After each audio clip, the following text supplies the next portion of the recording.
Here. So welcome everyone. Good morning from Washington, D.C. Good afternoon to you. My name is Alex Niedermeyer and I work for Tetra Tech, and I'm just going to go over a couple of housekeeping things here. So all participants, you are muted, excuse me, when you come into the webinar. So don't worry that you might not be muted, you're automatically muted. We do encourage you to interact with the panelists and your fellow attendees using the Q&A button to send any specific questions. And it's helpful if you ID the presenter that you'd like the question to go to. Using that feature is helpful for us because then we can answer questions in real time through text messages, and then also have a good recording of all the questions that come through. You can also interact with attendees using the chat feature. Please do note that you have an option to send messages through the chat feature to either just the panelists or all panelists and all attendees. So please do choose to send your messages to all panelists and attendees if you would like everyone to see your message. With that, I think I will hand it over to Mwenda, and please feel free to reach out to the panelists should you have any questions. Thanks.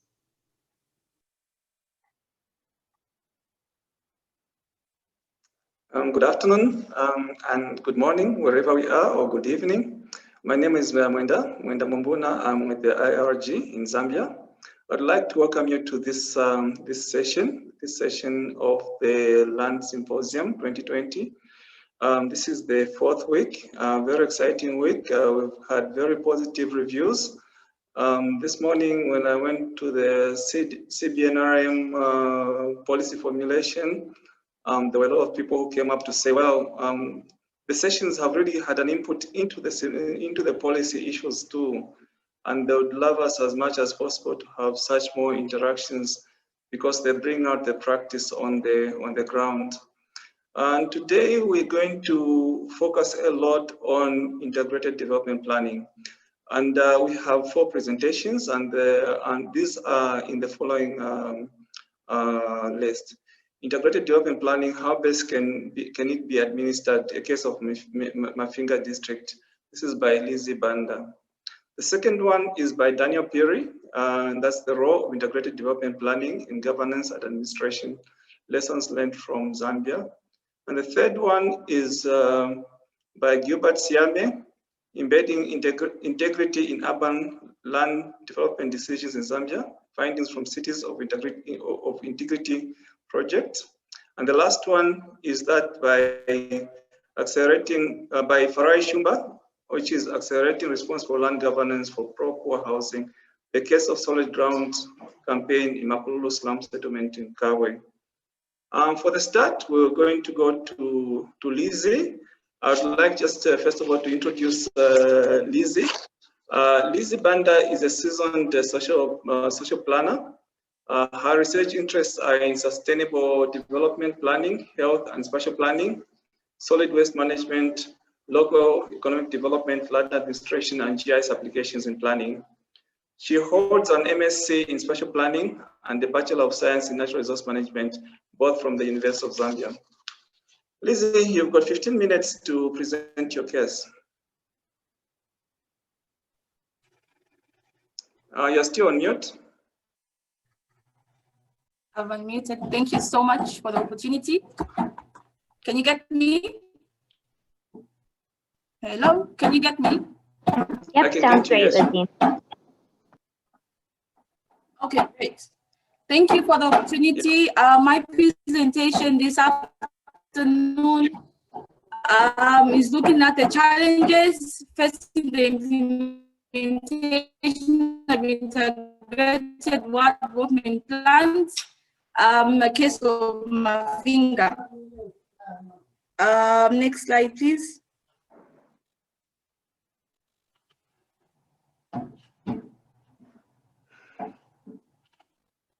Next slide.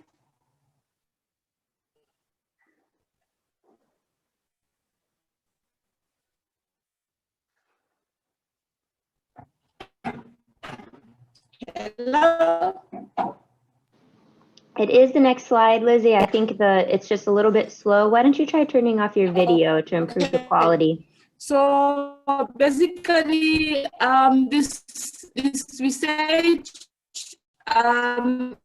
aimed at investigating the challenges that are facing the implementation. I was thinking my video is actually, so, we're looking at the challenges that are also trying to see how this contributes within the spatial planning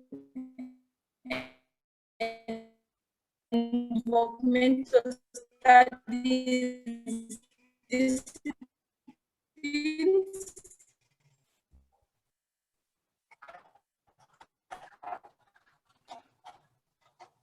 Hello? Hello? Yes, we're still here, Lizzie. You're coming in and out a little bit, but I think you can try to continue. Okay. So basically, that's what we're trying to look at, because the integrated development plans, I must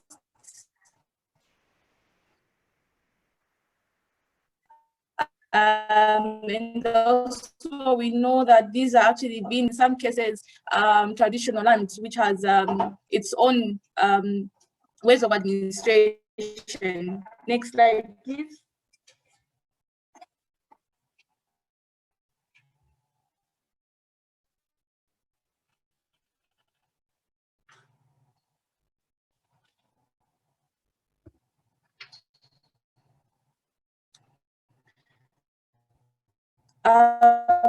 So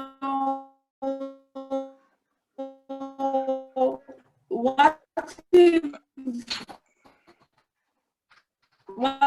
we actually realized during the process of formulating the integrated development plans was that community participation was a challenge, and in these rural areas, sometimes it depends with the season, but then also it's just the information that people are not really sure the actual vehicle, but sometimes inaccessible by vehicle. So you'd find that in such cases,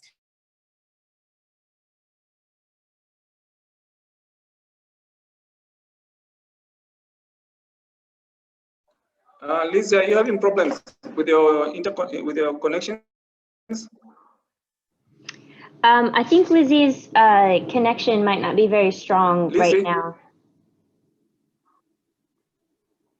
Lizzie, it seems your connection is not very strong right now. Can you hear us?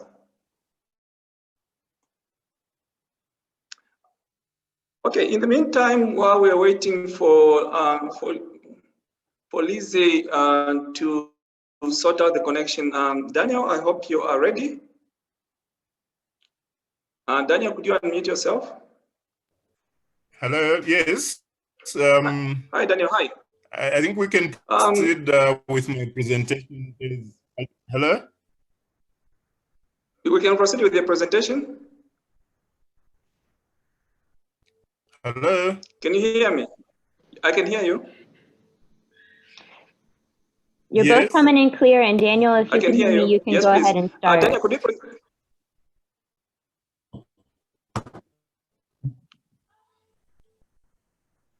Daniel, go. Daniel, can you hear me? Yes, I can hear you very clearly. Okay, thank you. Let me just introduce you, Daniel. Our next presentation is by Daniel Piri, who is an urban planner and development practitioner. Yes, please.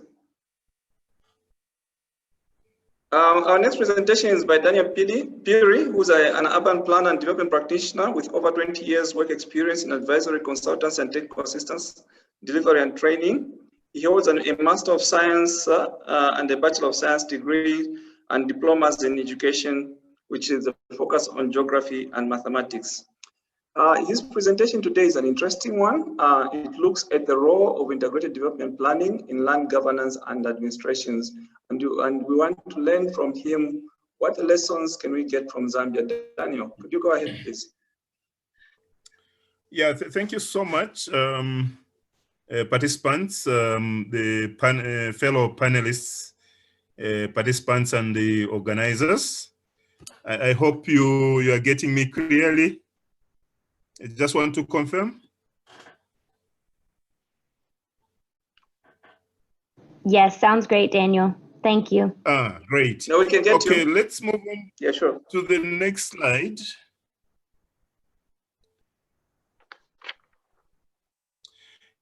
Yeah, I'll go through this very quickly. I think it's just something to, to set the pace for this, round of presentations.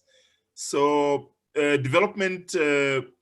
integrated development planning in Zambia is a relatively new, what you'd call new activity that has been, promoted in government circles as well as in development cooperation agencies.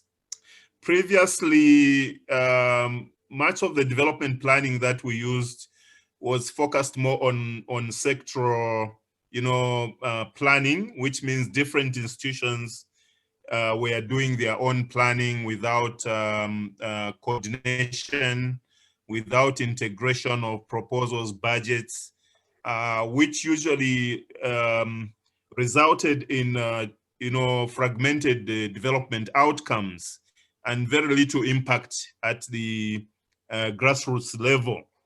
So the government introduced the IDP, as it is called, which is now recognized by many government agencies, donor agencies, as the main strategic planning instrument that should guide all manner of development on all types of land, whether we are talking about state land or we are talking about customary traditional land. So the IDP takes effect on all forms of, land in Zambia. We are supposed to plan for all sorts of land in Zambia.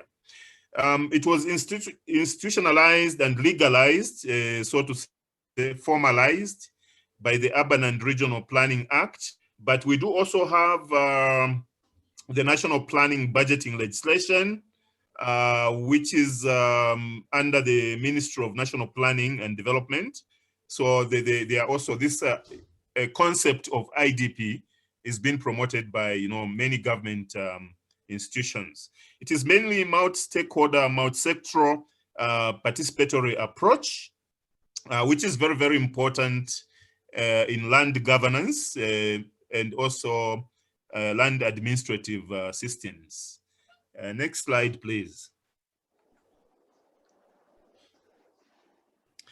Yeah, now I just wanted to highlight before I go into the land governance issues, benefits of IDPs in land governance, the effects of a weak land use or spatial planning system in Zambia.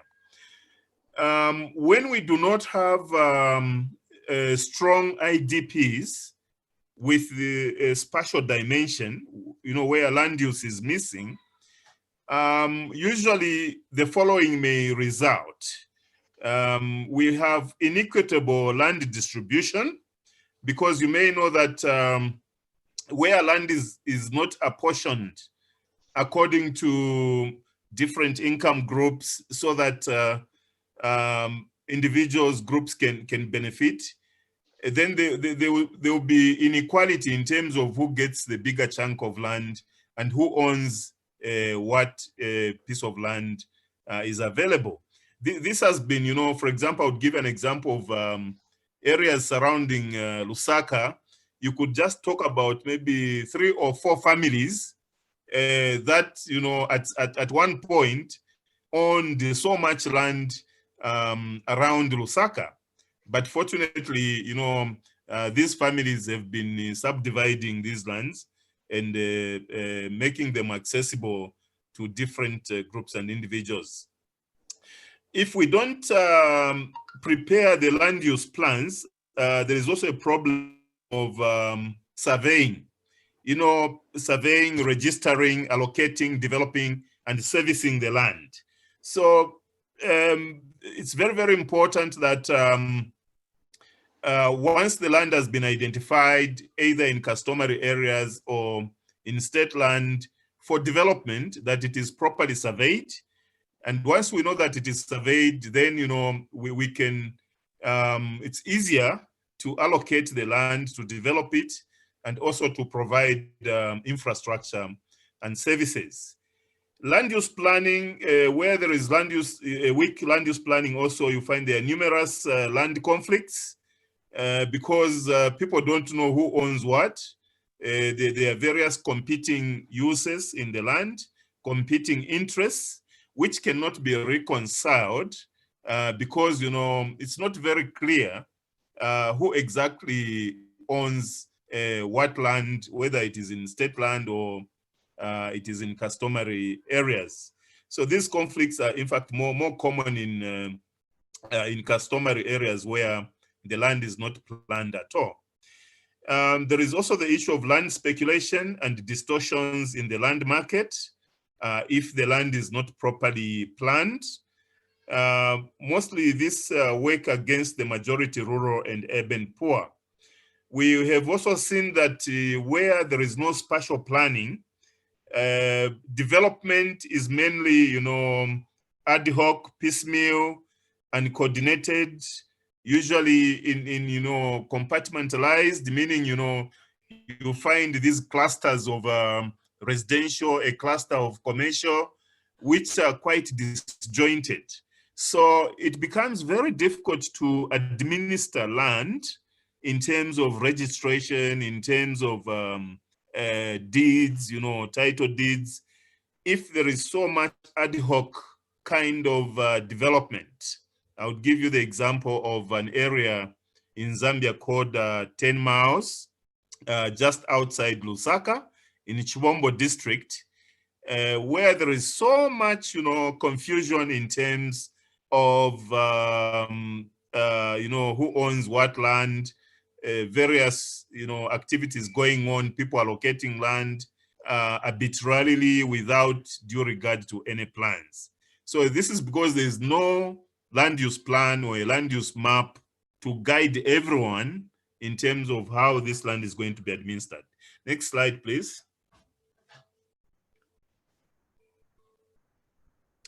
Yeah, now I'll take the case study of Rumfunsa. Now Rumfunsa is a district 65 kilometers east of Lusaka as you are going to Chipata, and it borders Chongwe on the west, Mukushi, Luano district on the north, Luangwa, Nyimba districts in the east, and also interestingly, Rumfunsa is mainly a rural district with, you know, with which, whose borders defined by these rivers like the Luangwa River, Lunsemfa River, Chongwe River, Nyangwena River, and the Lower Zambezi National Park. It is one of the largest districts in Zambia in terms of size.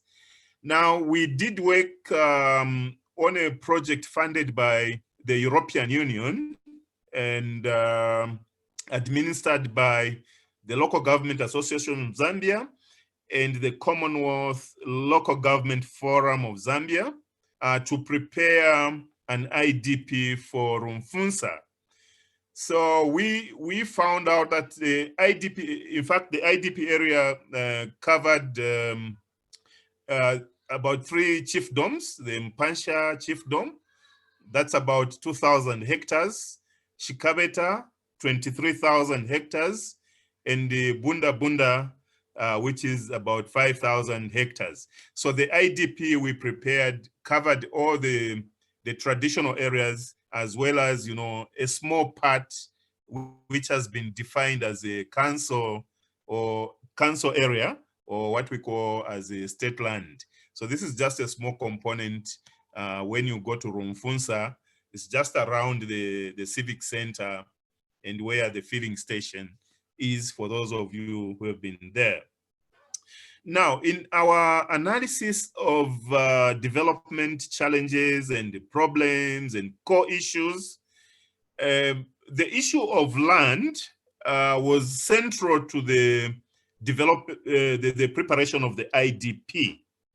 So we did some demographic analysis of the area, and we discovered that there's a lot of pressure, due to increased population within the district itself. So there is a lot of competition for land, which is resulting in deforestation and environmental degradation. It's very, very high in Rumfunsa. There is, we try to find out the causal factors of the high rates of deforestation, which is a big challenge in this area. And we discovered that there is a huge demand for charcoal for energy in Lusaka and in the Chongwe urban areas. So, the pressure for the need for charcoal coming from Lusaka, where it fetches quite a high price, has led to, significant amounts of deforestation and environmental degradation in Rumfunsa districts. We also highlighted the issue of unsustainable and poor farming methods. So most of the farmers in this area, still practice the sort of cut and burn methods, which are quite unsustainable. And due to the nature of the land in Rumfunsa, it is suitable for grazing, livestock keeping, but we found out that there's a lot of overgrazing on the little range land that is available in this particular area. And we were also informed that because of the diminishing resources in terms of areas where the local people can go for farming and grazing the livestock, there have been a lot of conflicts amongst the local people, sometimes resulting in people killing each other over grazing areas. So this can be a very problematic area in Rumfunsa. We also discovered that in some areas of the district, like in Impansha district, people are opening up more land for farming. So Rumfunsa district is not linked to the national grid, apparently, although there are some power lines which are being taken there now, and a substation which has just been developed near Chongwe district. As a result of not having electricity for a long time, many people in Rumfunsa have depended on wood fuel as their only source of energy, which has contributed further to deforestation and environmental degradation. Next slide, please. Yeah, so what measures have been taken in this area to mitigate deforestation, environmental degradation, which also to a very large extent have impacted on the way land is governed, land is administered in these areas. And possibly, what we found out is that the council, the local authority itself doesn't have a good database of the various land that is available in the area. And then the land is mainly held in the hands of the chiefs. But during some of the meetings we had, we got the sense that the chiefs are willing to, to manage their land more efficiently and more sustainably to benefit, you know, the local people and the villagers who stay within their chiefdoms. So during our researches, we found out that there are certain partners who have come in to promote conservation and sustainable land management practices. And I can point to Biocarbon Partners, or BCP. They've been very, very active in the Rumfunsa district, working with local people to manage, you know, the forests, finding alternative means of livelihoods, such as beekeeping, promoting agroforestry activities, sustainable forestry management, and also a bit on infrastructure development. So this indeed has helped, you know, the area just to be conscious of the need to preserve the forests and also to preserve the environment, and get, you know, the benefit from the alternative means of livelihoods instead of depending on charcoal burning alone, which has created serious problems, including land conflicts in this area. So investments have been made in large-scale tree planting, large-scale tree nurseries for income generation. And from the nurseries, the local people in the Bunda, Shikabeta, Mumpansha chiefdoms, they are trained in, you know, techniques for replanting and restoring these deforested areas, and just to revive the environment. And in the process, a number of jobs have also been created. Promotion of beekeeping, and also there is the issue of promotion of local tourism, cultural heritage. The area is good in most of these areas, like the Luquipa Falls, Lunsemfwa, Chinyunyu, the famous Chinyunyu hot springs. There is also the lower Luano game management areas, and many traditional ceremonies as well. Next slide, please. I'm about to finish. I don't know whether this was the last one. Okay, so in conclusion, what lessons did we learn that could help us to improve on land governance and administration? So using the IDP preparatory process in Rumfunsa, we sat down together and said, okay, it's possible to promote deliberate allocation of land for specific uses, and also to secure ecologically sensitive and environmentally sensitive areas like forests. You secure them so that there is less encroachment. We can also use the IDP during the land use, you know, planning and apportioning of different areas to achieve equitable distribution of land, because you are going to plan for the low income, for the vulnerable, but you can also plan for those who have the means to develop the areas. So in so doing, we can use the IDPs during the land use planning processes to, you know, to ensure that poor, rich people, people living with disability, they are equally catered for.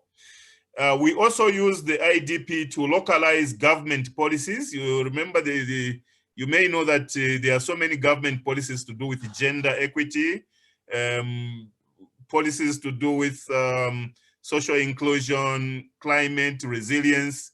So the IDP is one very good tool, which, if properly implemented, we can achieve most of these national government policies, including the land policy, the allocation of local government equalization funds, things like that. We also use the IDP very effectively to bring people together in public participation multi-stakeholder consultative processes, so that, you know, the voices of the villagers, the voices of the handicapped, the voices of the farmers, civil society working in these areas, everyone was brought together to agree on how are we going to make use of the available land resources and improve, you know, the situation so that we minimize disputes and so on. So in that respect, the IDP was used very, very effectively in Rumfunsa. Also, effective allocation and use of public resources. So we know exactly where resources for infrastructure are going to be allocated, because we do identify and prioritize the local needs and what is available in order to promote sustainable development in these areas. We also use the IDP for improved service delivery to guide investments and just to ensure that, you know, key players, government ministries and everyone agree to a common approach, to a common purpose. We also agreed that we could use the IDP to attract and mobilize donor funding to strengthen, you know, the local democracy, people participating in decision making, and also to transform institutions like the traditional leaders agreeing to part away with land for various development purposes. Next slide. I think should be the, I'm reaching towards the end of the presentation. Yeah. So that was my presentation, and I would welcome some questions at this point in time. Yeah, hi, Daniel, that's nice. That was a very nice presentation, very eye-opening, but a lot of learning and for us, and but also a lot of unlearning for a lot of people. Could you hang on? At the end of all the presentations, then we can go into the next, into the questions. Please hang on until the last presenter, then we can have questions for all of you. Our next presenter is Farai. Farai, are you ready? Farai, you are on mute. Farai?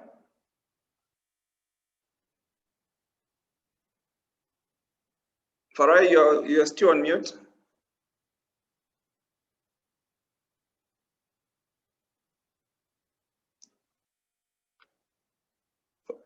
Farai? While we're waiting for Farai to open. Okay, Farai, you have unmute yourself. Thanks a lot. Our next presenter is Farai. You're ready, Farai? Yeah, I am ready. Thank you very much. Let me just introduce you. Farai is an interesting person. He's an urban planner working for an NGO, which is Habitat for Humanity Zambia. He has a bias towards participatory slum upgrading programs. He holds a bachelor's degree in urban and regional planning from the Copperbelt University, where he graduated top class. Congratulations, that was very nice of you. And he's currently pursuing a Master of Business Administration in Management Strategy with the University of Zambia. Farai today is going to present to us within 15 minutes, accelerating responsible land governance for pro-poor housing, a case of solid ground campaign in Makululu slum settlement, Kawe, Zambia. All right, this is 1336. You have 15 minutes to do your presentation. Please go ahead, please. Okay, thank you very much, Mwenda, and good afternoon to you all. It's a privilege to be presenting this afternoon to the symposium. And as earlier mentioned, I'm Farai Shumba, and I work as a policy and advocacy specialist for Habitat for Humanity Zambia.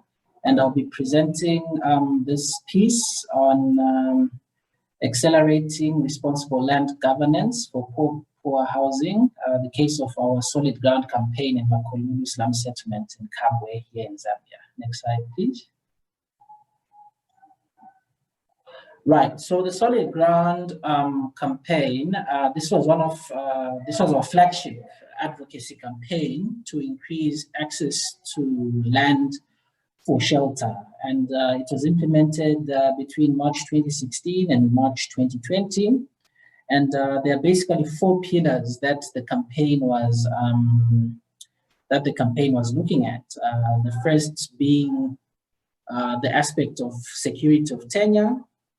As you may be aware, especially in the areas where we work with these peri-urban areas or slum settlements, there's a serious challenge of insecurity of tenure because for the most part, they are considered as illegal settlements, and as such, they are subject to forced evictions. The second issue that we're looking at is gender equality.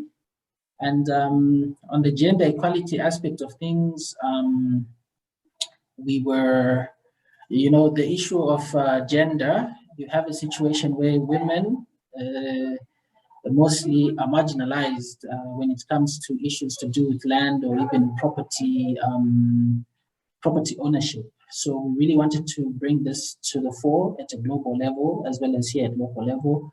We're also looking at disaster resilience. I'm quite sure most of you would agree with me. In slum settlements, when disasters happen, they are the hardest hit because of lack of infrastructure and whatnot. And lastly, we're looking at slum upgrading in an incremental manner, because due to the magnitude of informality, especially here in the Global South, slum upgrading is one of the most practical means to improving the lives of slum dwellers. Next slide, please. So I would mention that as Habitat for Humanity, we've got a two-pronged approach. So the first one has to do with in situ upgrading. So in situ meaning we are upgrading or facelifting more especially the housing right there within the communities. So as you can see on the picture on the left there, you find that this is typical of Makululu and most of the slum settlements here in Zambia. You can see, for the most part, such housing typology is largely unfit for human habitation. And you find that, we're mentioning of disasters. Right now here in Zambia, we're going towards the rainy season.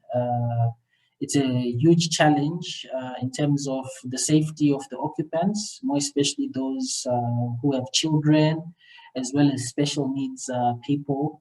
So what we do is we partner with our global partners, as well as our local corporates, to facelift these housing units. So the picture on the right is depicting one of the houses that was upgraded with support from Standard Chartered Bank. And to date, we have upgraded 34 housing units in Makululu. You can go to the next slide. So the other approach has to deal with greenfield housing. So when it comes to greenfield housing, we basically have to negotiate with the municipalities to offer us, a virgin land to develop this housing. And I must admit, it's quite a tedious process to leverage land, but we are grateful for our good partnership with Cabo Municipal, who managed to provide us this piece of land in Makululu, where we are actually, the council helped to develop a layout plan for 115 houses. And it also provided tech support in terms of the surveying of the plots, as well as opening of the access roads. So to date, we have constructed 66 housing units, and actually by December, we would have reached close to 80 housing units at this site. I would also like to mention that this Makululu project, it's not only about housing, really. The first thing we were looking at is, first and foremost, is the tenure security for these identified beneficiaries, who are mostly orphans, the elderly, and the differently abled. So we wanted them to have a place they could call home. And of course, step number 2 was the aspect of the planning. Following the presentation from Mr. Piri, who, by the way, was my lecturer, and I actually got an A+ in his course. He taught us on this whole aspect of integrated planning. So it's not only about putting a house. You also have to look at the overall holistic planning of a layout, as well as the roads. And I also should mention there's also a market. And also critical to this housing development, as you can see, like in the background, since it's there is no reticulated water and sewer, what we have done, if you can check behind most of the houses, you've got a bathroom and a toilet. But the whole idea, since we're doing this in an incremental way, we have been in talks with Lukanga Water to provide reticulated water and sewer. And through our global partnerships, we have managed to leverage some resources to sink a borehole on the site, and we're upgrading this to solar so that it can service not only the housing units on site, but also the neighboring community. And in terms of sewer, Lukanga Water has reached a very advanced stage in laying the pipes and constructing a sewer pond. So, but this is more, realistically speaking, it's more of a long term than it is, short term. So you can go to the next slide. So as I had mentioned, we do partner with our local corporates, and in the picture you're seeing here, the gentleman to the left there is Jimmy Khan, who is the CEO of Lafarge Zambia. And this Makululu project, we partnered, and they provided close to 1,000 bags of cement for us to build some of the houses there. And this actually scored the cement company the Middle East and Africa Golden Award for outstanding work in CSR for this Makululu housing project. So this really shows the efficacy of partnership with these local corporates in providing decent shelter to the less fortunate. You can go to the next slide. So what are the lessons learned from this Makululu solid ground? First and foremost, housing should be recognized as a fundamental human right. I know in our constitution in Zambia, it's not recognized as a fundamental human right, but we all know housing is a basic human need. As opposed to being a want. Right now, with the corona pandemic, the tagline has been stay at home. But the dilapidated nature of housing units in slums, they're basically unfit for human habitation.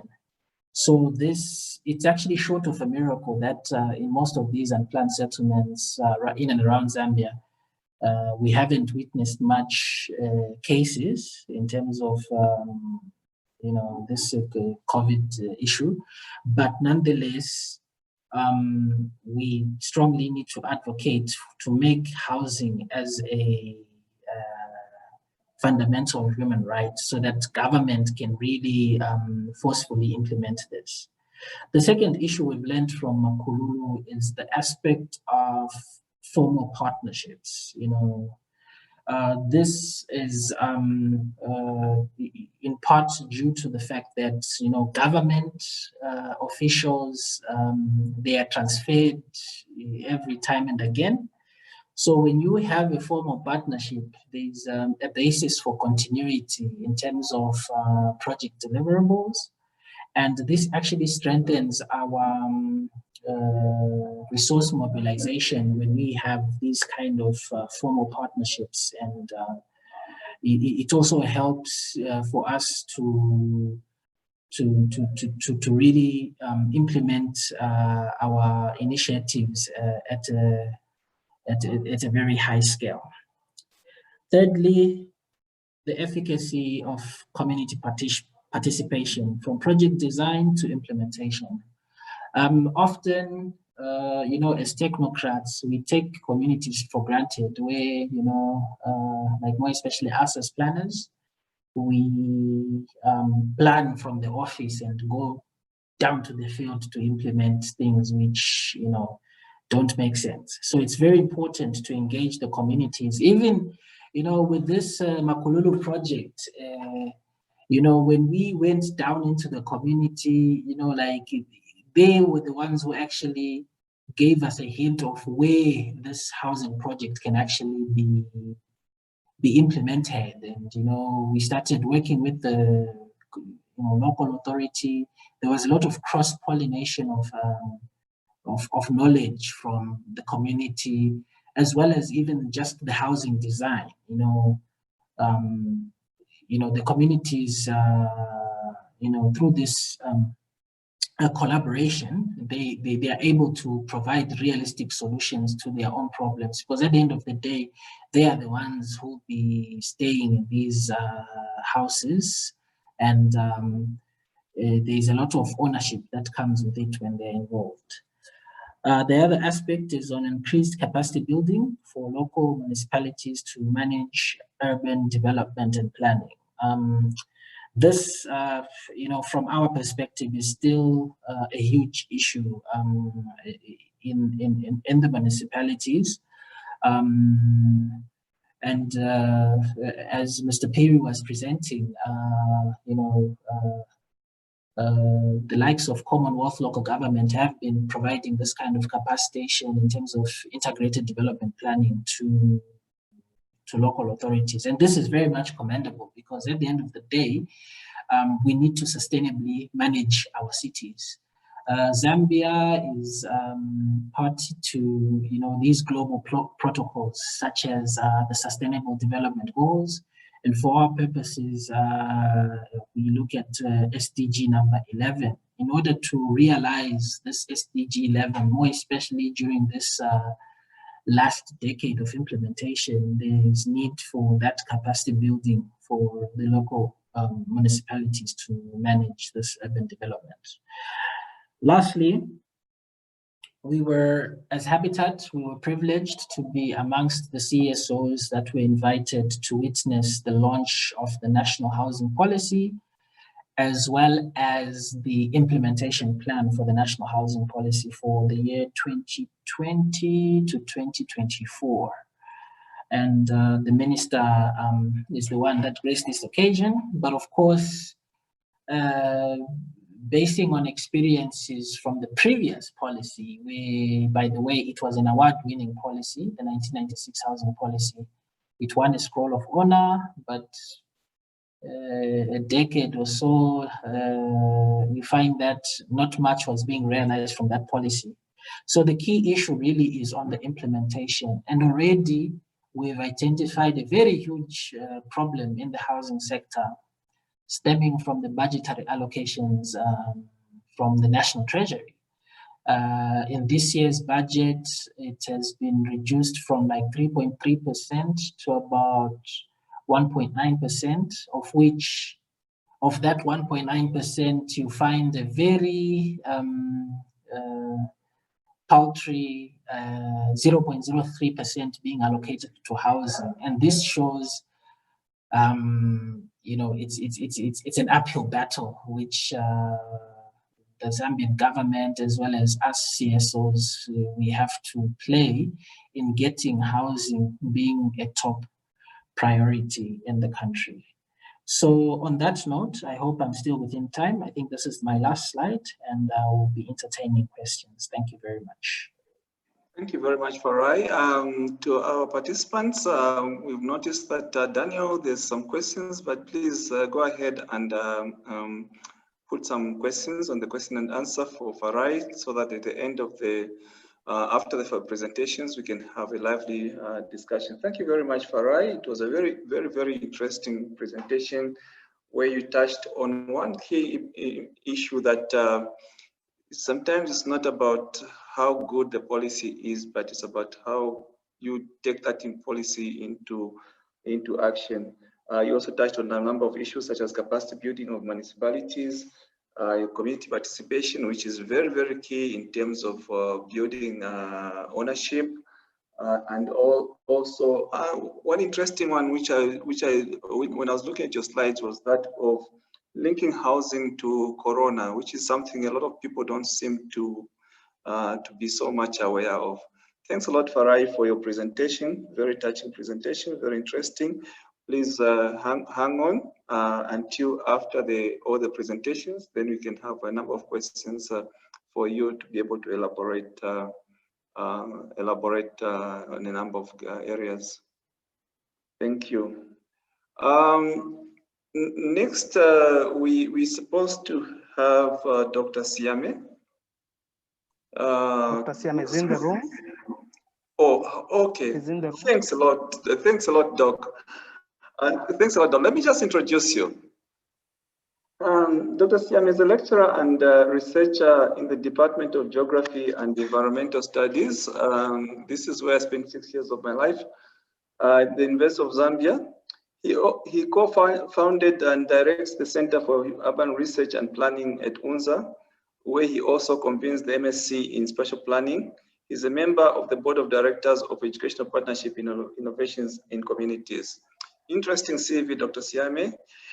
He also holds a master's and a PhD in city and regional planning from the University of Cape Town in South Africa.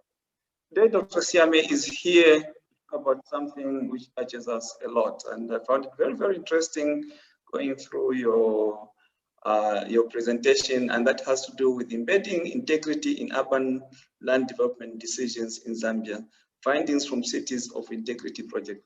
Please, Dr. Siame, could you give us your presentations and your arguments? Thank you so much. Thank you so much, Mr. Mwenda. Really appreciate. This presentation is made by myself and another researcher on the project, Dorothy Ndrovu, who is in the room. And so on behalf of these partners you see here, UNZA, Zambia Institute of Planners, the center itself, and the University of Cape Town. And we are here to talk about integrity and corruption, something that may not be very popular in certain quarters, but it's an important elephant in the room if we're going to achieve the objectives that IDPs seek to achieve.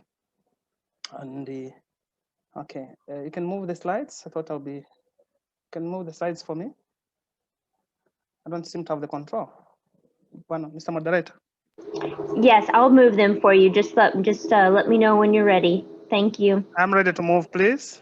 Okay, it should be on your first slide. No, yeah, I'm on my first slide. Good. Now, this is the slide that I want to build my case. First of all, IDPs are done by planners.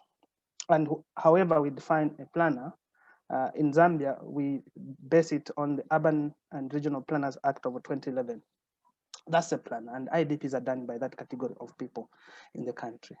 The planners in most parts of the world are considered as police of development. They regulate, they enforce, they orchestrate, and they mobilize stakeholders and actors to plan and to develop the city. Urban planning is a technical and highly bureaucratic process. By decisions about infrastructure, decisions about land use, decisions about city visions, and the process of drafting often exists in a space between technical space and social process.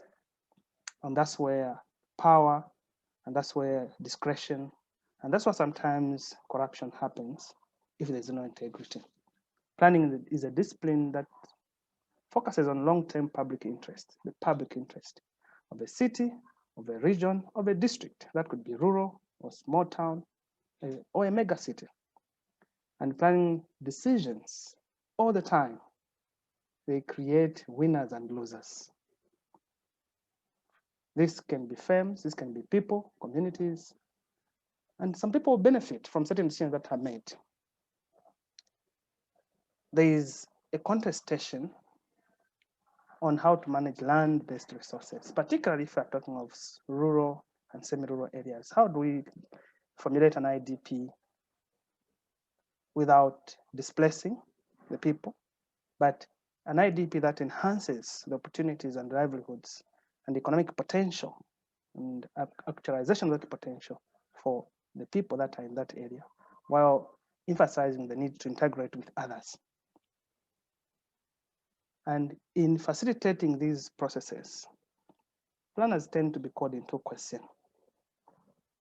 They are called into question on how they embed issues of sustainability, issues of accountability, and issues of integrity.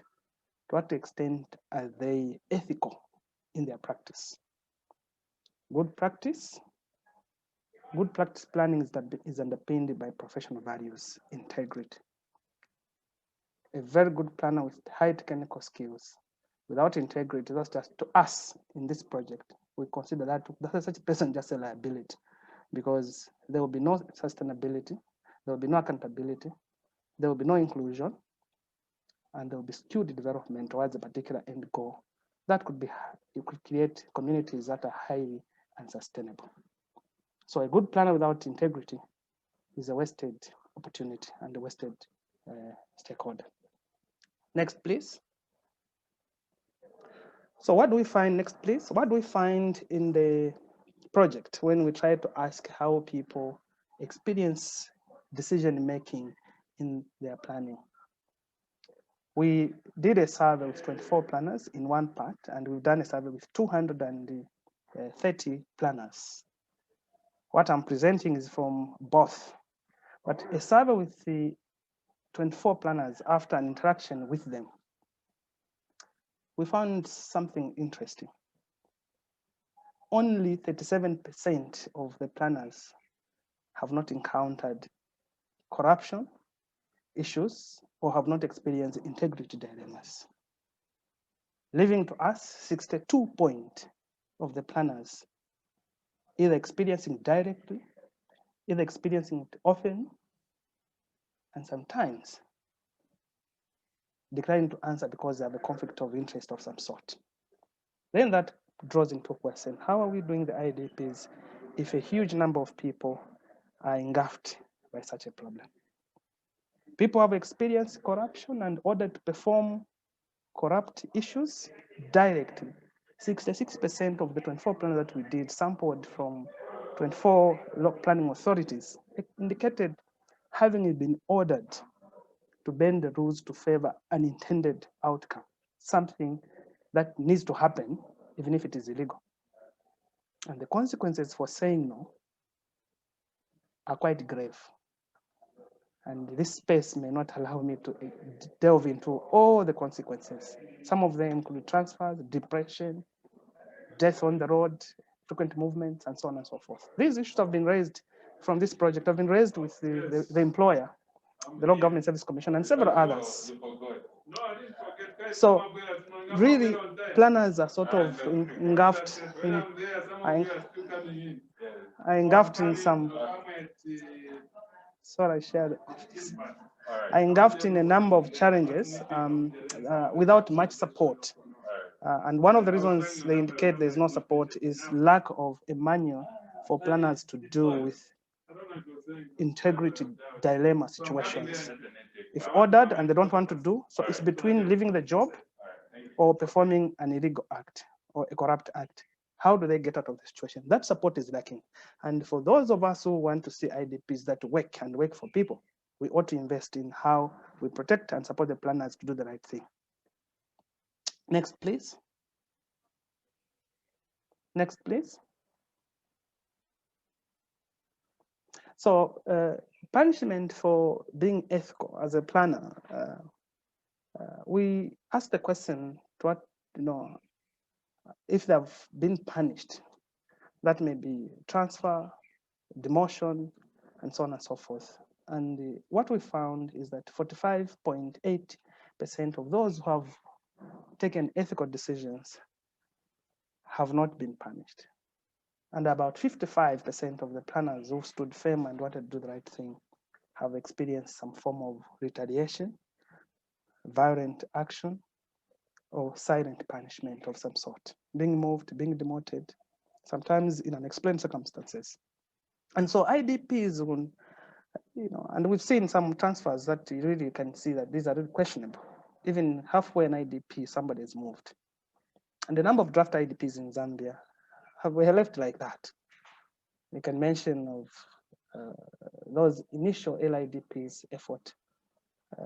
One IDP, numerous leaders, numerous, DPOs go out. They come in, they go out. And you begin to ask, what is really driving this process?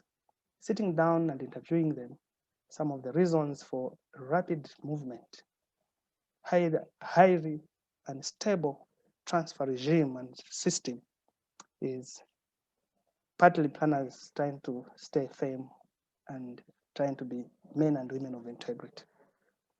But there's a cost to that. So we need to invest in that space. Next, please.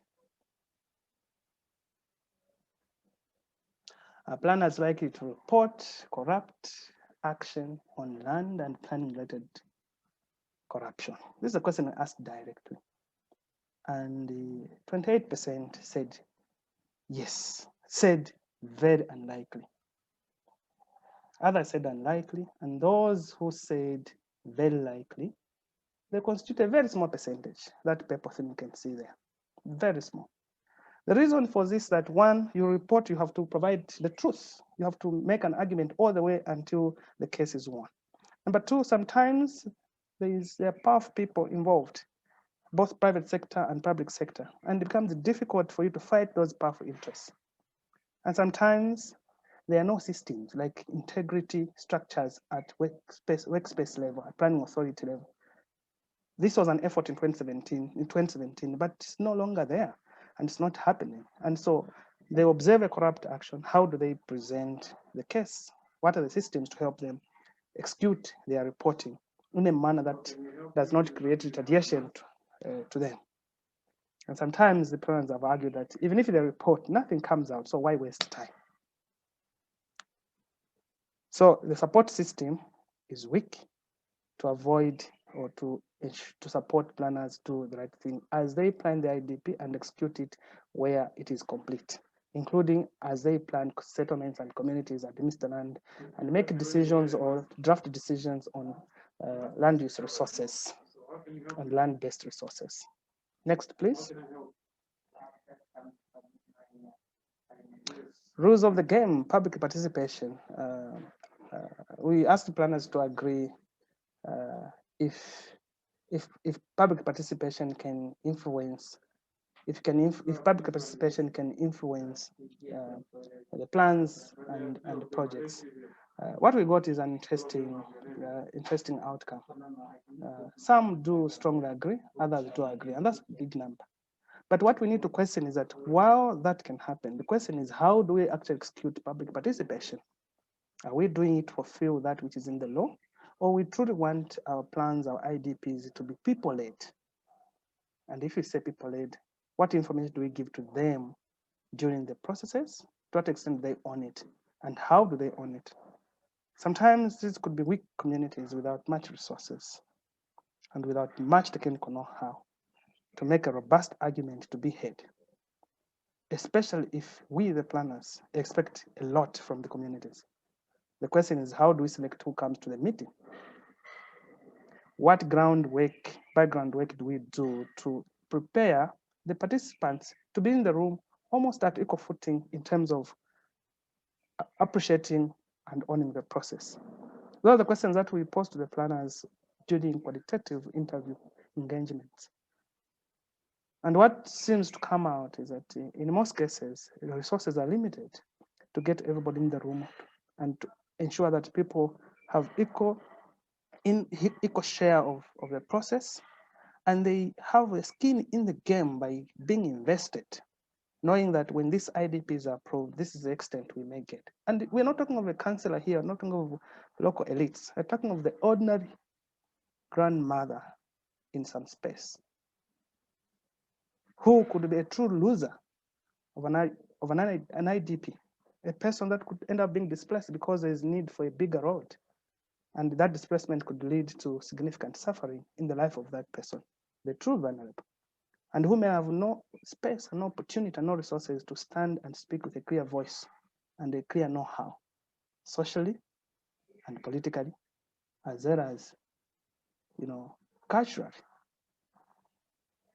It's the question of how we undertake our public participation. And that is what is found to be wanting. If done properly, there's sort of agreement among planners that we can influence change in the positive way. And IDPs can truly be people-owned, community-driven, and empowering and not disempowering on the part of the ordinary. Remember, it's only a plan if it resonates with people's interests. Otherwise, it's just a paper that no one will respect whatsoever. And those plans are too many. We don't want to have plans that are orchestrated for one or two interests and no one owns them. Next, please.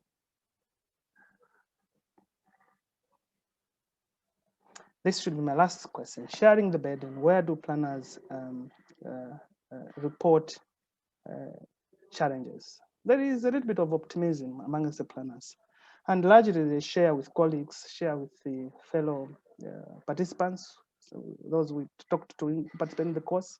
We sort of created a community of practice, a community of integrity, urban integrity practitioners, and they seem to be talking to one another on how, when they engulfed in a situation of disempowering and and being squeezed to a corner to make wrong decision, who do they speak to? Just having somebody to share the burden was found to be something positive. And who do they share? The colleagues, and so on and so forth. One interesting thing that they still wishes the Zambia State of Planners could do more to become really their supporter, to reward good practice and to punish wrongdoing and to protect those who are victimized because they've done the wrong thing. ZIP therefore presents an opportunity for investment to promote integrity as a soft investment sector to get the IDP done properly, executed properly, and for people and for everyone. I want to indicate that the majority planners appreciate the list of planners, and they expect more from the Institute to build planners, to build integrity, and to, one of the ways they really need it is basic, formulate a practice manual so that when they decline certain decisions or when they approve certain decisions, they are within what the Institute requires and expects them to do, within the frames and the framework of the Zambia, the Act on Urban and Regional Planners Act of 2011. And that manual, if it is there, it can help a lot of people to do the right thing and formulate IDPs that truly reflect the will of the people and reflect the development potential and opportunity in those spaces. Next and last.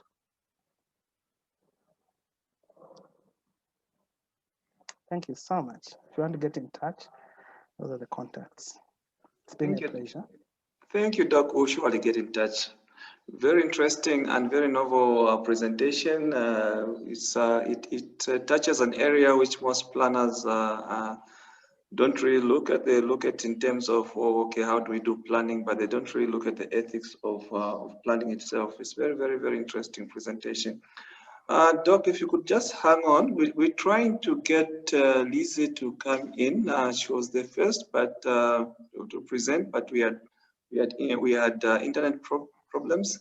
So we're trying to see if she could still come in and present, and we should be done with the presentations by 14:25. Lizzie, are you available?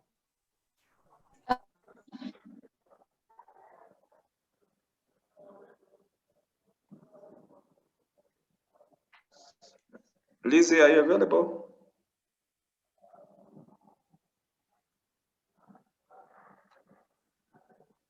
We have a number of questions, like I said, for Rai and for Daniel.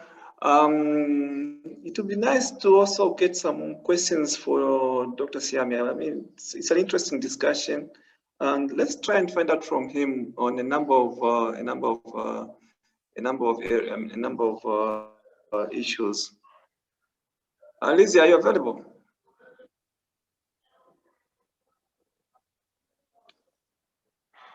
Okay.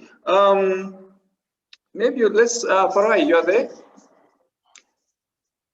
Farai? Yes, I'm here. Yeah.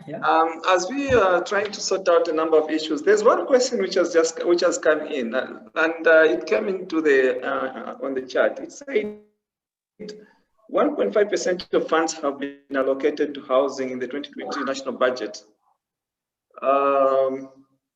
What recommendation would you give to make to the government if you have to meet the national housing requirements? What would you say?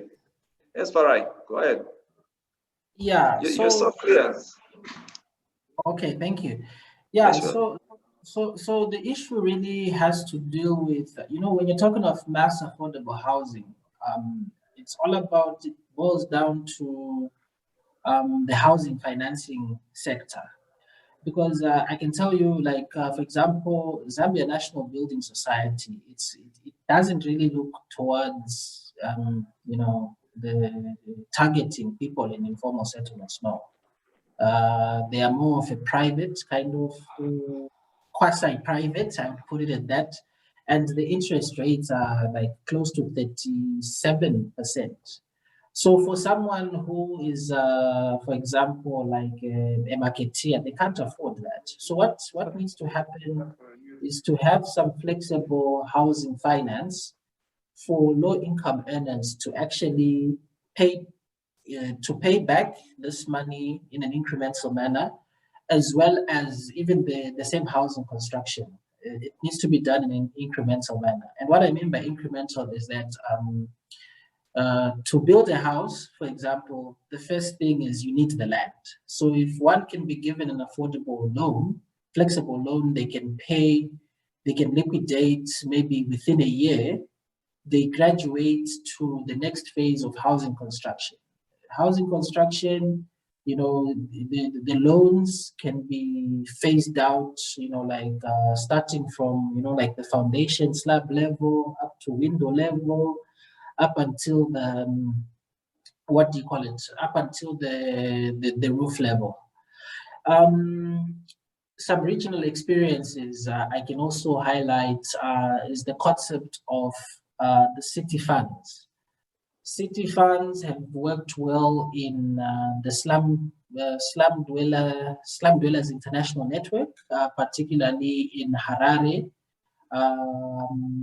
They call it the Harare Slum Upgrading Financing Facility. The government, the Harare City Council has actually put in some resources into a basket fund, a ring-fenced fund for communities to actually obtain manageable loans and pay them within a prescribed time frame. It also works very well when people are in housing savings schemes. This is a very practical way of, addressing this housing issue, like at a very, at scale. And they've also done it in Cape Town. But of course, Cape Town, it's an unfair example, I would say, because, like the government of South Africa, it pumps in a lot of money for housing. They've got a lot of money for their IDP housing, as well as even just for slum upgrading. But here in Zambia, if people could be organized into housing saving schemes and set up similar, city funds earmarked for this housing, I strongly believe there can be a very huge transformation. And also to mention that, government projects, normally the costing is like, it's ridiculous if you ask me. But if you, if people maybe you could just wind up. Okay, yeah. I mean, Yeah, maybe you could just so, summarize, because we need to also give the others time also to answer some questions. all right, sure. Okay, I'll just end on sure. that note that the Sorry, government Marai. is setting up city funds and housing funding saving schemes so that the process can be expedited to scale. Thank you. But don't go away. I know Still I'm hang here. on, because there could be some other questions for you. It's just that we'd like to also give chance for the others. Okay, sure. Right. Yeah, sure. Welcome, Dorothy, the co-presenter with Dr. Siame. There's a question to Daniel. Daniel, are you there? Daniel? Yes, I am. Sorry, I'd lost my internet connection. No, that's fine. At least you're back. Yeah. One question was that how effective was the use of the planning agreement in the IDP in reference to customary land? Maybe in just 1 or 2 minutes, so you have more time. You actually have, there are a number of questions for you, so just 1 or 2 minutes. Yeah, I wouldn't say that. Yeah, thank you for that question. I wouldn't say that what was used in this case in Rumfunsa were planning agreements, but the council, the town council in the area, they approached the 3 chiefs, Bundabunda, Shikaveta, and Impansha, to ask for land for the IDP, for the preparation, first of all, for the expansion of the township boundary, which is the state land, and also going beyond the township boundary into the chief's areas. So these were merely, kind of written agreements, not in the format, I would say.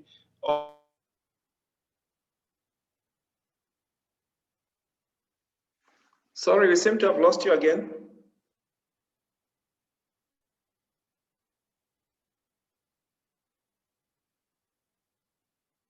Daniel? We seem to have lost Daniel. We'd like to, Dr. Siame, while we're still trying to get back to Daniel, are you? I'm still here for a few minutes, yes. Okay, please don't go away, Doc, because I haven't seen you in a long time, so maybe still stay with us a bit. I need a panel discussion in another session. Okay, that's fine, that's fine. No, it's okay. I'll be here for a few more minutes. Okay, you gave recommendations mainly towards the Institute of Planners. What other recommendations would you give to, like, you are coordinating the MSc in spatial planning. Are you having a course on ethics? What other recommendations can you give? Thank you.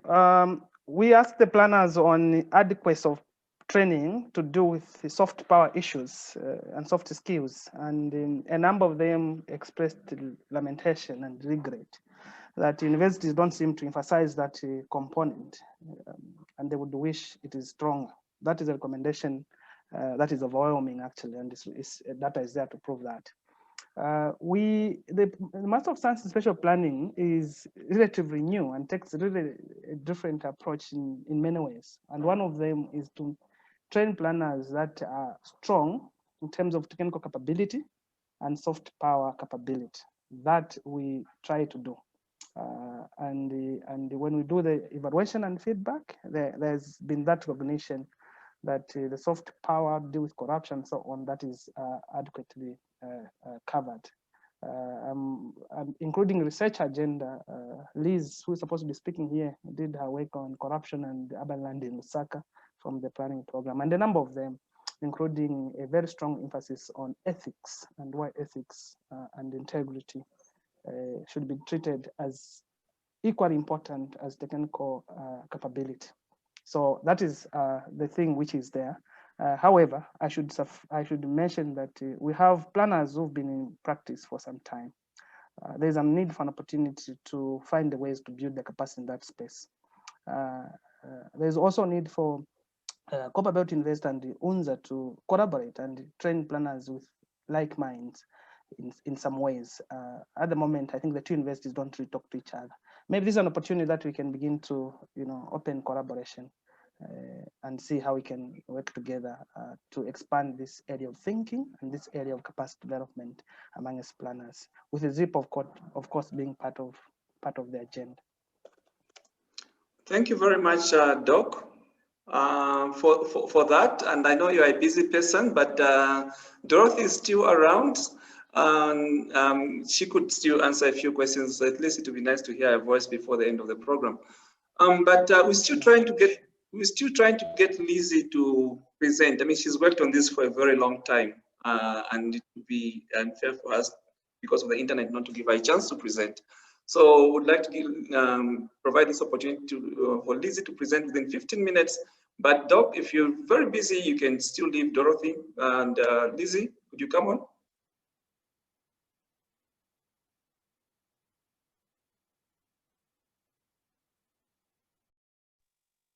Lizzie, are you ready?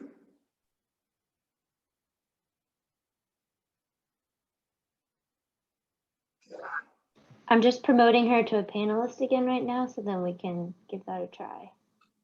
Okay. She should be coming back in just a moment. Just give us 1 minute.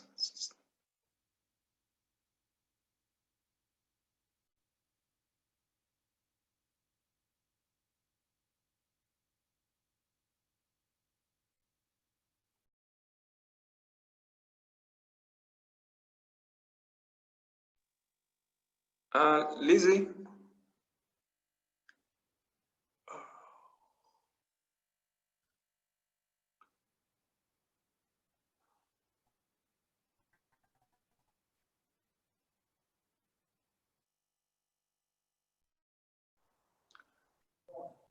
Lizzie, are there? Please unmute. Hello, can you get me? No, can you Hello? unmute? Yeah, I can get you, yes. Go ahead now. Please go ahead with your presentation.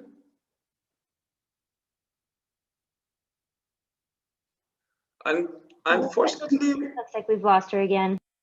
Unfortunately, we just have this problem with Lizzie. She's based in Mchinga and the internet there is not so good. We'll still go ahead with our questions. I'd like to go back to Farai. Farai, are you there? Hello, can you get me? Oh, okay. Sorry for this mix-up. Lizzie, can you get us? Yes, I can. Okay, you've got 10 minutes to present. I It's can. 14:25. Okay, so 10 minutes. the next slide. Sure. Internet connection unstable. Can you get the next slide?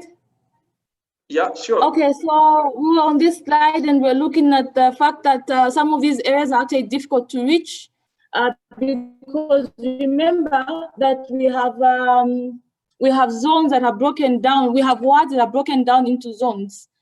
So when you're doing the integrated ward development plans, you have to actually ensure that all those areas are actually touched. But some of these areas are not accessible throughout the year. Then the other challenge we have is the cultural issues on the ground, where sometimes you want to engage everyone, but then some cultures do not allow the women. Even when the women come for meetings, you have a situation where you probably have one male person dominating during the talks. So then you want to ensure that you have the women to speak. So one of the ways to getting the women speak would be to talk to them in small focus groups. And then also, I think even as government departments, we seem not to really realize that the integrated development planning ways, the way to add development plans are just for the local authority, which is not actually the case. And even when we get to the 7th National Development Plan, you then realize that this is the only sure way that you actually attain those programs or goals that you have for your department. The issue of land administration, the fact that you're not just dealing with state land, but you also have the traditional lands to deal with. also poses to be a challenge because you have to then meet both systems of land administration in one or the other. And also you want the integrated ward development plans to be actually influencing the social spatial landscape. So people want to understand why you want to move them to where they're probably not settled. So you have those dynamics that actually come into play, and it means that we actually need more sensitization in that end so that people can understand why we want to do what we want to do, and for them to realize it's for their own benefit. Next slide, please. Thank you. Next slide. Thank you. Okay, so then the results. Well, challenges of financing. Sometimes you don't even have infrastructure. Like for instance, Mafinga has some wards where when it comes to water and sanitation, there's never been a borehole in those wards simply because there is no connectivity. Then community participation, like I was trying to say, you want to control it. So because at the end of the day, the idea is to ensure that everyone participates and every member of that community has a sense of ownership to that integrated ward development plan. And then it was also discovered that WDCs have no knowledge of development planning. And so there's need for more engagement. So you know that government is now operating at 4 levels of governance, and the ward development committee is the one that represents the government at that level. And then you find that you have people that have no idea what development planning is. You need to then ensure that they get that information so they can actually appreciate and let everyone buy into the idea. But also remember that the integrated ward development plan is a whole new concept. Community structures differ, and it seems the fact that we still have our traditional leadership being recognized also means that we actually have a dual kind of governance system. So you also want to ensure that all those parties actually are agreeable in what is being done. And then also, I think the initial way of doing things with the local authority, where we will just not really plan for these developments in terms of attaching a budget line, this has changed. So then you find that the budget allocation, again, people must understand why we emphasize on them giving us what their priority issues are, and then at the end of the day having to attach those priority issues to their budget, because at the end of the day, it's discovered that in the integrated development plan, it was not captured as one of the issues in their budget, and then we have no basis of funding it. Finger has 3 chiefdoms, and then languages also. Sometimes you have a situation where you want to reduce this technical language to the local people so they can really understand, and so the language issue is a critical one, because if they misunderstand something, it becomes problematic. So you want to ensure that there's a bit of I think buy-in. The language, they should be able to get it in their own local language to appreciate what you're trying to give to them. Gender relations, like I mentioned earlier, and also the women tending to think they're not supposed to maybe be part of these committees. Out of the 11 wards that we have, I think at most each of those wards will only have perhaps 2 to 3 women being part of the ward development committee. So again, that shows that we have more to do in terms of ensuring that we have that gender balance for people in these positions of decision making. And even when it comes to the councillors, we just have 2 females, and so it goes down to the wards. I think something that we need to work on, but I guess there will be more appreciation if people again understand why they have to get involved. Sometimes you have funny scenarios where somebody will attend a WDC meeting, but then the chairperson will actually take that person to their husband because they has to kind of like confirm that she really went for a meeting and so forth. Next slide, please. Okay, so the reason why I think for this, for Mafinga, this was like an issue is because in doing this integrated ward development plans, a lot of issues I think arose in as far as partnerships are concerned. You realize that this is not work that can be done by one institution. There is need for these partnerships to be formed with the schools, the churches, the sports bodies. We have certain places in the district, like you may know, we have an IDA area, the Mafinga Mountains, but then so you want all these other partners to come on board and understand that they need to be part of this integrated development planning process. Because otherwise, I mean, we're all planning on this land, so them having to participate in the initial stage will actually help in the spatial planning of these areas that we're actually talking about. Then also, I think the issue of gender is one issue that is being, I would say, been handled well because we've involved the traditional leadership. So we are hoping that I think that should help improve the participation of the women folk in these developmental issues. The need to address the cultural stereotypes because of the fact that it's more of a it favors more of the male folk and than the women. Then also the translation of the integrated ward development plan into local languages will help lots of people access it and appreciate. And then the need to come up with local strategies that will enhance the service delivery with a view of addressing the problems, which include, among others, infrastructure development, unemployment, and so on. So there's great need to put aside the funding, but also I think what was interesting in our study as we were conducting doing these processes was the fact that you realize that these areas are capable of funding themselves in one or the other because they have certain advantages that would actually help them generate the needed finances to ensure that they get the development that they want.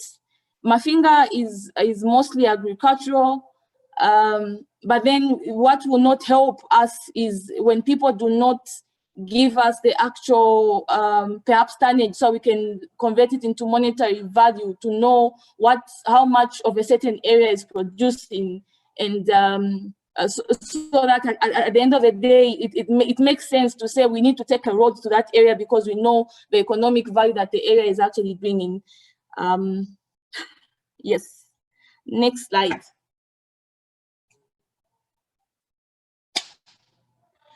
Recommendations: WDCs should undergo training. I think this is very important. All of us planners have been through school to actually learn and appreciate some of these things that we may take for granted, but there is need also for these WDC committees to actually have that kind of training to just, improve on their interaction in these works that they're now supposed to be doing.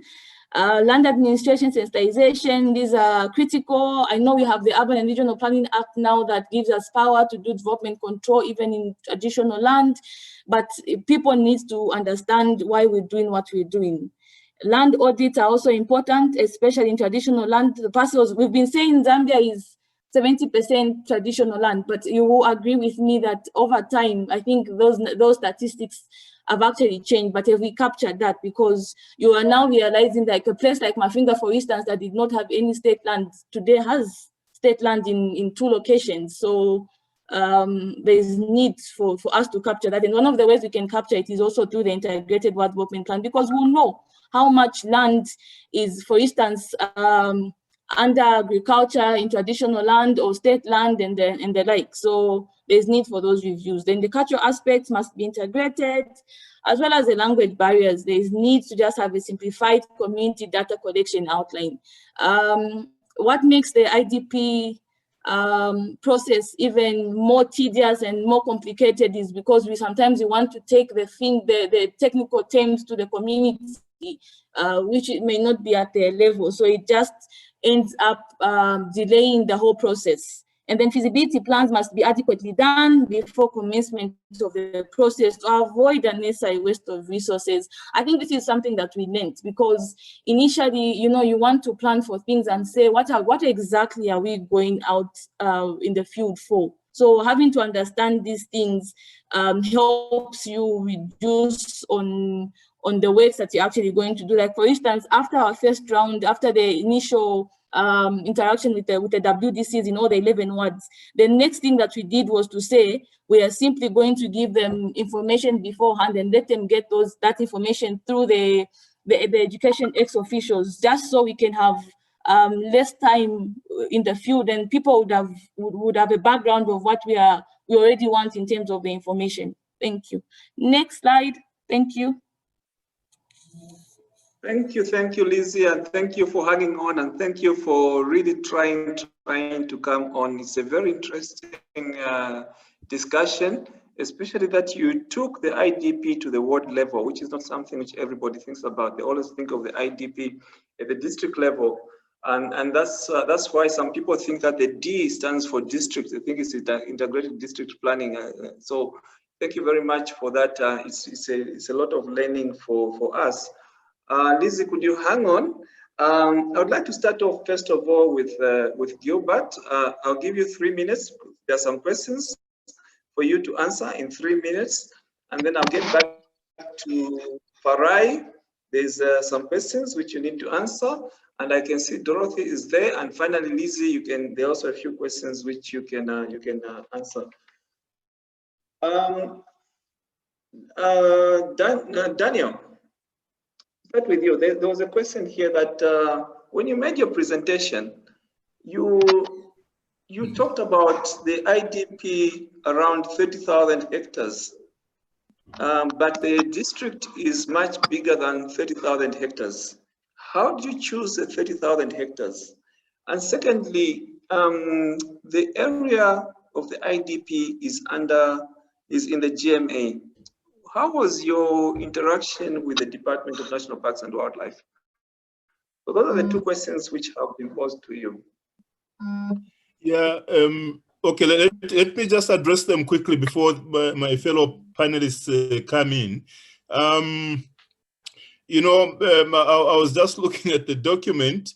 What happened actually was that the town council, the Rumfunsa town council, when they started the process of developing the IDP, they approached the 3 chiefs, Bunda and so on, Shikabeta and Mpansha, for them to release part of their traditional land, so that you know, the land requested for could be covered under the IDP, even before, you know, that land was declared the state land.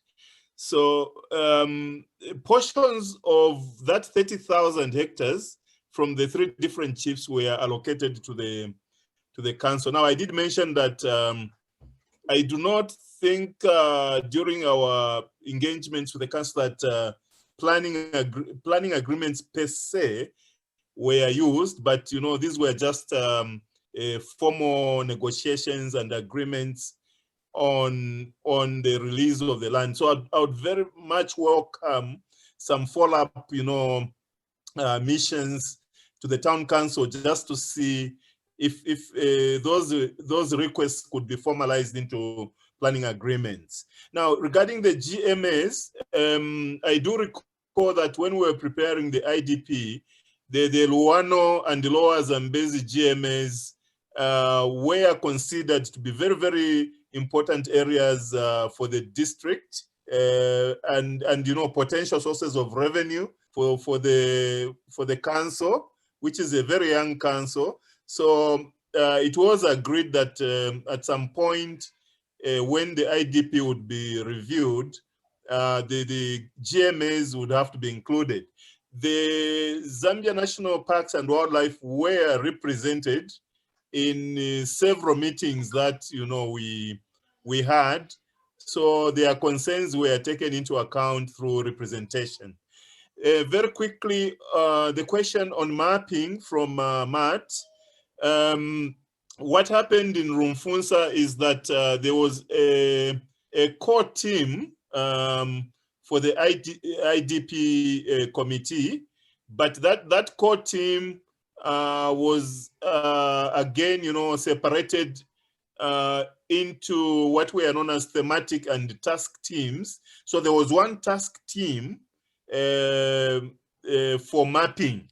So each time the core team, IDP core team, went out into the communities for consultations or for data collection, for focus group discussions, this the mapping core team would also, do their own transect walks or just, observations, take down the features and so on, and come back to the offices and start working on some diagrams.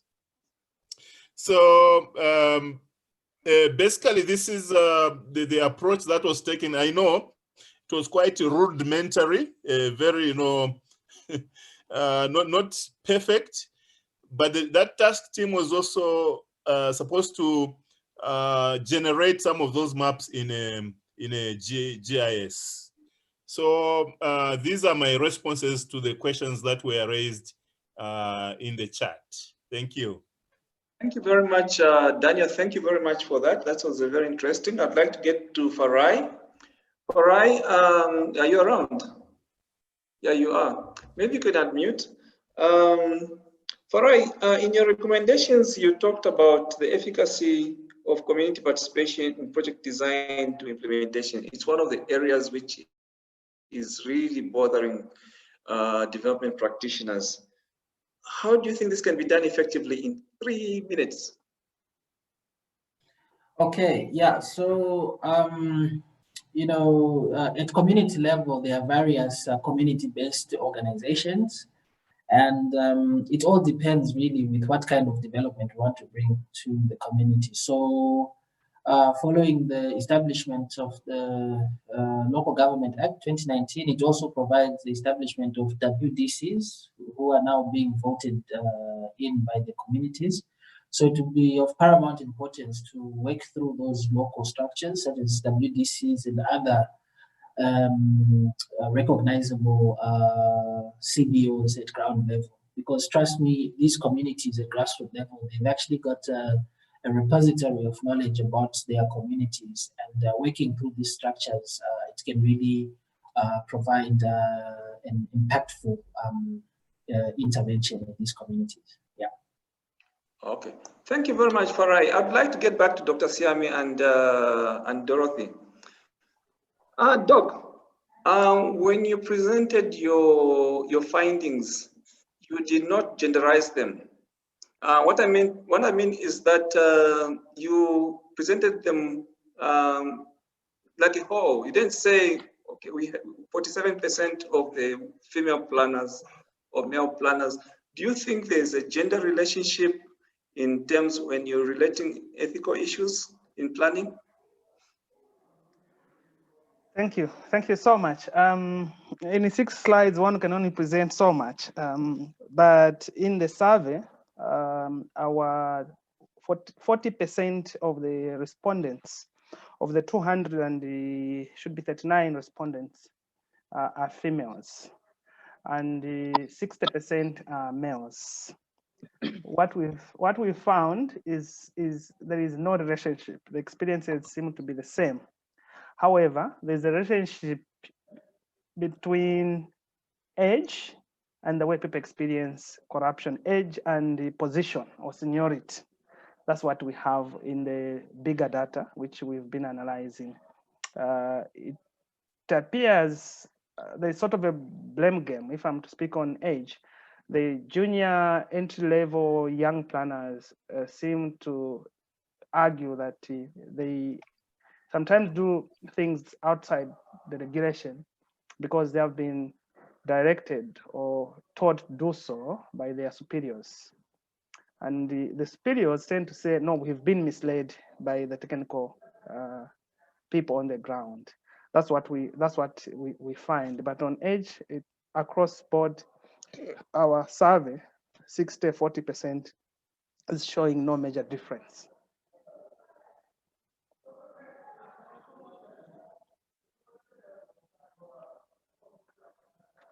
Hello?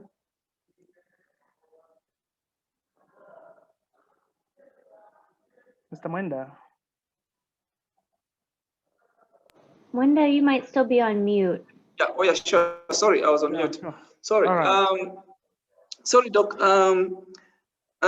Would you be able to give us examples of what kind of corrupt acts were advanced to the planners? Was it in terms of money? If, how much money? Or just in a minute, so that we are able to get, because you've been talking about corruption, but just for the participants to have an idea of what kind of corrupt acts they are. So our survey number one is overwhelming majority of about over 89+% of our respondents indicate that the most dominant form of corruption is land, how land is administered, registering rights to use rights, ownership and use of land. That one, including approval of planning permissions and all that kind of work package. That one is a dominant one. And how it comes sometimes is, corruption is not just to exchange the money, it's to abuse the office. Sometimes it's promised in terms of money, sometimes it's purely being directed, the juniors being directed by the seniors, and they do not know what is in it for the seniors to direct the junior people. And sometimes is connection, political connection. That one is one of the clear findings, that political gain is seen as one of the drivers of corruption. Somebody gains out of the process, some sort of linking to the clientele. Then others is seen in terms of promotion. They indicated in terms of promotion, you refuse, then you remain there. You do a wrong thing, then you are rewarded indirectly. Sometimes what we get also from our studies is also transfer to areas that may be perceived to be better than other places, or punishment taken to a place that is perceived to be not a good place. That's what we find. But largely, the question is around land ownership and awarding land use rights. And that's why the exchange does happen. Yeah, thank you very much, Doc, and thank you very much. And regards to the department, when you have time, just pass by ILRG. We have a lot of, we do a lot of land documentation and mapping, and it would be good for you as a department also to maybe see what we have and what you could use in the department, especially with your students. You're very welcome to pass by our office for any support. Thank you. Sure, we'll make an appointment. We would, given the work you do, would also want to share maybe even larger data sets and the snapshots beyond the 6 slides that we have. Then you can also see how some of this work can find meaning in the work you do. Yes, please. No, thanks a lot, Doc. We'll make an appointment. Thank you. No, anytime. We seem to have lost Liz. There were a number of questions for Liz, but there's one question here which says, Dr. Siame, how integrated are IDP in terms of incorporating environmental and social issues, planning for forests, graveyards, and landfills? These are neglected in IDPs, and in the light of RED Plus projects, it is difficult to use the IDP as a guide for project implementation planning. I don't want to just focus on Dr. Siame on this, but you've all presented on IDPs. Who could pick it up? I can give it a shot on some parts, and sure. and others can also pick it up. But I want just to indicate to Mr. Peter and the audience that to the contrary, the IDP is supposed to be a great guide for projects.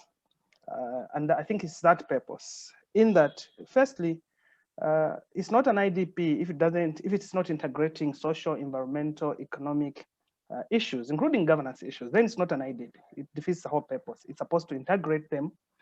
The only question that we need to deal with is that it's supposed to respect the scale. At what level are we talking this? Some of them are really community, local level issues. Other issues could be district-wide or city-wide, and that's what planners need to appreciate and deploy. So when we have a vision, let's say for a greener, climate resilient Chipata or Chongwe, what that says is just district level. But to achieve that goal, action needs to be done at the local scale. That's where the IDP will indicate this in the shades, so in the SDF, Spatial Development Framework, indicate where certain activities need to be done, and that's local level. And it will also phase which ones are immediate, which one are medium term, which one are long term. And some of them, it will indicate into the need to get local area plans. And it will identify projects that need to be done when. So those projects, if there's any funder or donor, that's what they need to pounce on. These are the priorities for the community, and they get back to specific local areas or local sites, and things get to be done. So to the contrary, the IDP is supposed to be the guide for projects in the communities, but this is supposed to be within the framework of the entire IDP, devised according to priority and devised according to geographical scale and the stakeholder mapping. That's how I understand it, and that's what I would say. Thank you very much, Doc. And please try to resolve the issues you talked between CBU and UNZA in terms of planning. I recognize them. And Daniel, what's your take on it as closing remarks? Yeah, we now understand that the IDP is a legal instrument requiring that all stakeholder institutions, all community members should have input into the IDP. So whether we are talking about the RED Plus projects, we are talking about infrastructure, RDA projects, or we are talking about waste management, we are talking about forests or the management of graveyards, etc., etc. What it is now, the IDP is a legal instrument to which every organization, institution in a particular district should abide to. But we haven't gotten to that level yet, where stakeholders are compelled, and that's the word I'm using, are compelled to provide input into these IDPs.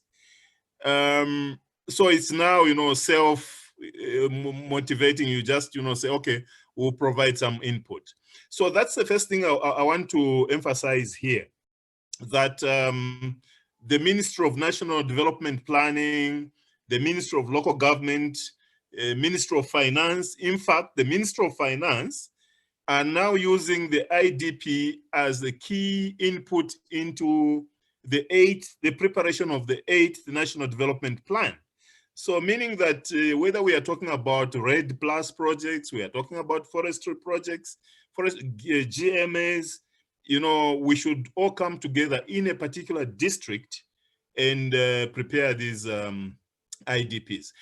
Now, the RED Plus, this question relating to it is difficult to use the IDP as a guide. A particular project like RED Plus or whatever it could be, maybe, a feeder roads in a district, that project should be regarded as,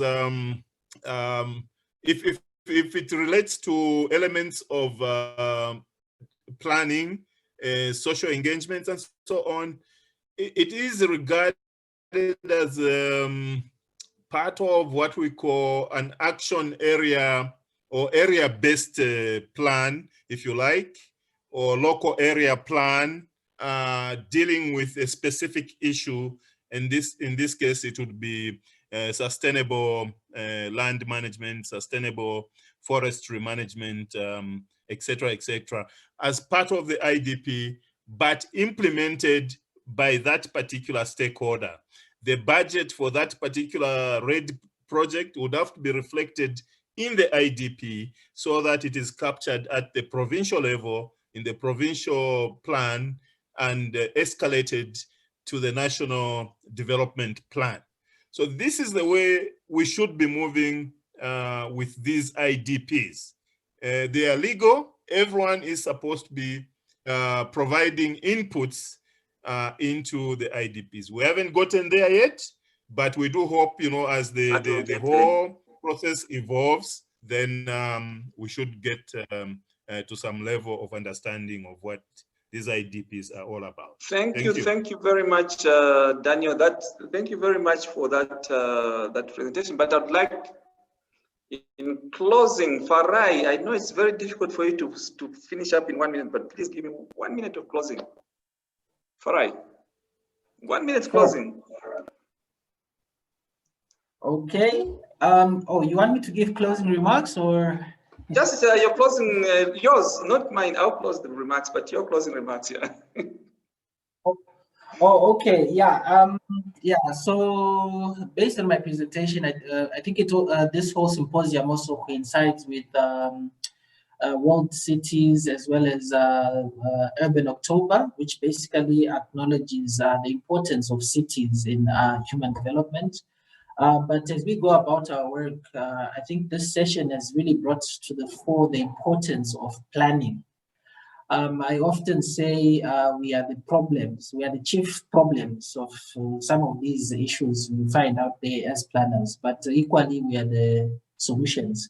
So we need to work, you know, in an integrated manner as most presenters have brought to the fore in terms of stakeholder collaboration, and definitely we can build Zambia brick by brick. Thank you. Thank you very much, Farai. I didn't expect you to do it in 1 minute, but you've done it. Thank you. Thank you, Farai. As we close up, tomorrow we still have the last session. We have 3 presentations. Please log in, encourage your friends to log in. Doxia, may please encourage the people that side to log in. Even the students, it's part of their learning. I mean, they learn a lot from this kind of discussions. We will be there at 13 hours to 15 hours, and it's the last of the 4. And we also have like a wrap up at the end to really look at maybe the key issues which have come up in the last four sessions. So I'd like to thank you very much for all the time that you've given us. To Lizzie, thank you for being persistent. Like, I know that she's not online. And to everybody who's been the participants, thank you very much for the 2 hours of being together and sharing. And lastly, I'd like just to encourage you to say COVID is real. The other day, my daughter said something, says that DMS, and I said, what's that? It says maintain distance, mask up, and sanitize. I said, okay, that's the easiest way to remember it.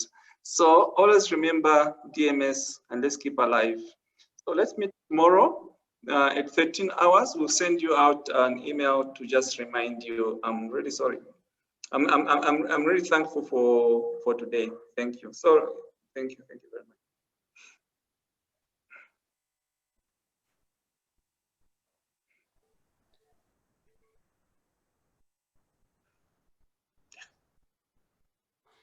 Bye-bye. Yeah, thank you. Bye.